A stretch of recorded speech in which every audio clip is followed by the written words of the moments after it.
बिस्मिल्लाहिर्रहमानिर्रहीम अस्सलामुअलैकुम। Welcome to my channel sky recipe. जी फ्रेंड्स, कैसे हैं आप? उम्मीद करती हूँ बिल्कुल ठीक होंगे। आज हम बहुत ही टेस्टी और एक डिफरेंट तरीके से बना रहे हैं कोफ्ते। यकीनन आपको इसकी रेसिपी बहुत पसंद आएगी क्योंकि इसमें थोड़ी सी ज़्यादा मेहनत होती है और जिस चीज़ में मेहनत ज़्यादा होती है वो लजीज भी ज़्यादा बनती है। तो उम्मीद करती हूँ कि आपको मेरी ये रेसिपी अच्छी लगेगी। वीडियो शुरू करने से पहले अगर आपको मेरी वीडियो अच्छी लगे तो आप मेरी वीडियो को लाइक करना, चैनल को सब्सक्राइब करना मत भूलिएगा और साथ में लगे बेल आइकन को भी ज़रूर प्रेस कीजिएगा ताकि मेरे आने वाली हर नई वीडियो का नोटिफिकेशन सबसे पहले आपको मिल सके। तो जी फ्रेंड्स, आज हम शुरू करते हैं। ये मेरे पास कीमा है, जो 1 kg कीमा है और इसमें ये देखें आप, इसमें मैंने चर्बी भी थोड़ी सी डलवाई है। और ये कीमा जो है वो बिल्कुल भी बारीक मशीन का नहीं है, आम जो नॉर्मल कीमा मोटे वाला जो होता है वो वाला कीमा है। और इसको मैंने एक बॉल में डाल दिया और 3 अदद प्याज है मेरे पास। अपने प्याज़ों को जो है ना वो क्रश कर लेना है, इतना बारीक कर लेना है क्योंकि हमने इनका पानी रिमूव करना है। हमने इसको कद्दूकश किया और अब हम प्याज को एक स्ट्रेनर में डालेंगे। डाल के जो है इसका पानी हम इस तरह निचोड़ देंगे क्योंकि अगर हम इसके अंदर क्योंकि हमें पानी जो है वो प्याज का नहीं चाहिए। जब प्याज का पानी जो है वो कीमे को पतला कर देगा, जिसकी वजह से जो कोफ्ते अच्छे से नहीं बनेंगे। तो ये प्याज मैंने इसके अंदर डाल दिया। अब हमें चाहिए एक कूंडी और इसमें मैंने साबुत लाल मिर्चें डाली हैं 4 से 5 अदद और 5 से 6 अदद गोल वाली मिर्चें लाल वाली डाल दी हैं। 1 चम्मच जो है वो काली मिर्च का इसके अंदर डाल दिया है। साबुत सूखा धनिया 1 चम्मच डाला है और 1 चम्मच ज़ीरा डाला है साबुत। और नमक डाला है इसमें 1 चम्मच। 1 चम्मच जो है, हाफ चम्मच आप इसमें हल्दी डाल दें। और इन तमाम जो मसाले हैं हमने इनको कूटना है। और ये जो आप कूट कर जो मसाला हम इसमें इस्तेमाल करेंगे, इसका टेस्ट ही बहुत ज़बरदस्त है, इसकी खुशबू बहुत अच्छी आती है और ये कोफ्तों को एक बहुत ही यूनिक सा टेस्ट देगी। हमने कूट लिया, अब इसको निकाल लेते हैं। निकालने के बाद अब हम इसमें डालेंगे लहसुन अदरक। 2 इंच का टुकड़ा मेरे पास अदरक का और 8 से 10 जवे जो है वो लहसुन के हैं। इनको भी हम कूट लेते हैं। मैं तमाम चीज़ों को पिसा हुआ भी ले सकती थी, इसको पेस्ट भी बना सकती थी, लेकिन जो आप इसको इसमें कूट कर इस्तेमाल करेंगे उसका आपको फ्लेवर ही और आएगा, आपको उसका टेस्ट ही अलग लगेगा।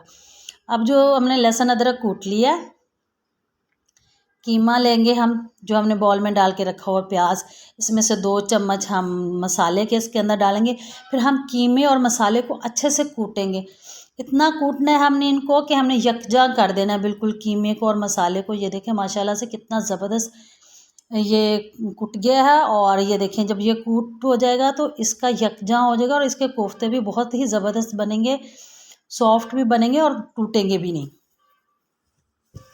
इसी तरह मैं सारा जो है वो कूट लूँ, फिर आगे देखते हैं हम क्या करते हैं। जी फ्रेंड्स, सारा मैंने कूट के रख लिया। इसको दोबारा हम बॉल में शिफ्ट करते हैं और बॉल में शिफ्ट करके हम इसको कवर करते हैं। कवर करने के बाद हम जो है हमने अभी तैयार करना है अपना बेसन। जी हाँ, ये 4 खाने के चम्मच जो है वो बेसन है मेरे पास। हम इसको ड्राई रोस्ट करेंगे। इसको बस खाली पैन में डालना है, हम डाल के इसको हल्की आंच पे रोस्ट करना है। जब इसका कलर चेंज हो जाए, अच्छी सी खुशबू आ जाए तो ठंडा करके हमने इसको कीमे में शामिल कर देना है। और एक अंडा इसमें हम शामिल करेंगे और फिर इन चीज़ों को जो है वो हम अच्छे से मिक्स कर लेंगे, बेसन को, अंडे को। बेसन जो है वो कोफ्तों को टूटने से बचाएगा। अंडा और बेसन जो है ना, इसको टूटने नहीं देगा, बिखरने नहीं देगा। ज़बरदस्त से मैश करके हम इसको अच्छे से मिक्स करके रख देंगे। एक ऑयल लेंगे और थोड़ा सा हथेली को ऑयल लगाएंगे हाथों को।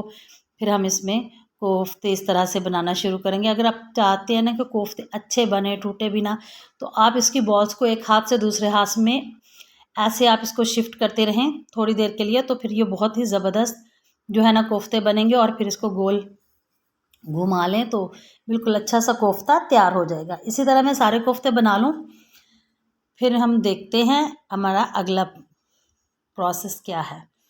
तो ये देखिए फ्रेंड्स, सारे कोफ्ते जो है ना वो मैंने बना के रख लिए हैं। अब मैंने तेल जो है ना वो गर्म होने के लिए रख दिया एक पैन में। अब इसमें कोफ्ते डालते हैं हम 1 बाय 1 और इनको फ्राई करना है। आपने ऑयल जो है ना वो बहुत ज़्यादा हीट पे भी नहीं रखना। इसकी आंच जो है आपने तकरीबन लो टू मीडियम रखनी है और आपने इसकी साइड चेंज करनी है। ये ऐसी ही तरह डार्क ब्राउन लगेंगे, लेकिन क्योंकि ये अंदर से कच्चे होते हैं, कच्चे कीमे के बनते हैं, तो इसीलिए इनको थोड़ा बाहर से डार्क हो जाते हैं, लेकिन जब ये ग्रेवी में या सालन में शिफ्ट होते हैं तो इनका कलर बिल्कुल ज़बरदस्त सा हो जाता है।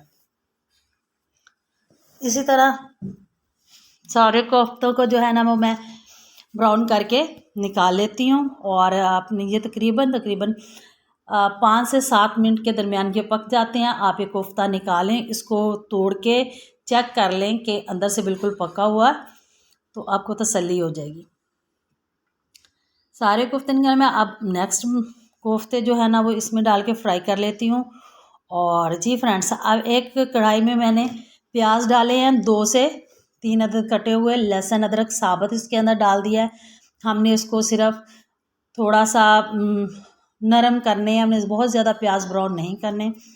और अब टमाटर डाल दिया है, टमाटरों को भी हमने नरम ही करना है, और जिससे कोफ्तों की ग्रेवी बहुत ज़बरदस्त बनेगी। 1 कप इसके अंदर पानी जाएगा, और 1 प्याली जो है वो इसके अंदर दही डाल दी है। और इन तमाम चीज़ों को ग्राइंड करके मैंने दोबारा जो है ना वो कढ़ाई में डाल दिया, जिसमें 1 चम्मच जो है सूखा धनिया, 1 चम्मच ज़ीरा, 1 चम्मच हल्दी, 1 चम्मच चाय वाला जो है हमने सुर्ख लाल मिर्च डाल दी है, और साथ में हमने डाल दिया कटी हुई साबुत मिर्च। अब हमने इसको अच्छे से पकाना है। ये देखें हल्का सा घी ऊपर आ रहा था, तो हमने कोफ्ते इसके अंदर शिफ्ट कर दिए। अब हमने यहाँ पे इसको दम पे लगा देना है। तकरीबन 10 मिनट के बाद ये इस कंडीशन में आ गए हैं, और मज़ीद जो है इन्हें 10 मिनट का स्टीम होगी, और फिर ये बहुत ही ज़बरदस्त सा घी छोड़ देगा। मसाला जो है इसकी ग्रेवी बहुत ज़बरदस्त सी तैयार हो जाएगी, और ग्रेवी में जो है ना वो कोफ्तों का जो टेस्ट भी डेवलप हो जाएगा, और बहुत ही ज़बरदस्त लगेगी। ये देखिए माशाल्लाह लुक वाइज आपको देखने को कितना ही ज़बरदस्त लग रहा है, इनकी ग्रेवी भी, और इनका जो कलर है वो भी माशाल्लाह बहुत ही ज़बरदस्त आया है। उम्मीद करती हूँ कि आपको मेरी आज की रेसिपी अच्छी लगी होगी। अपने प्यारे से कमेंट्स में ज़रूर बताइएगा कि आपको मेरी रेसिपी कैसी लगी है। और ये हल्की सी मेथी, आप चाहें तो इस पर सब्ज़ धनिया और या कसूरी मेथी डाल लें, और इसको सर्व करें। अपना रखिएगा ख्याल। मुझे दीजिए इजाज़त। अल्लाह हाफिज़।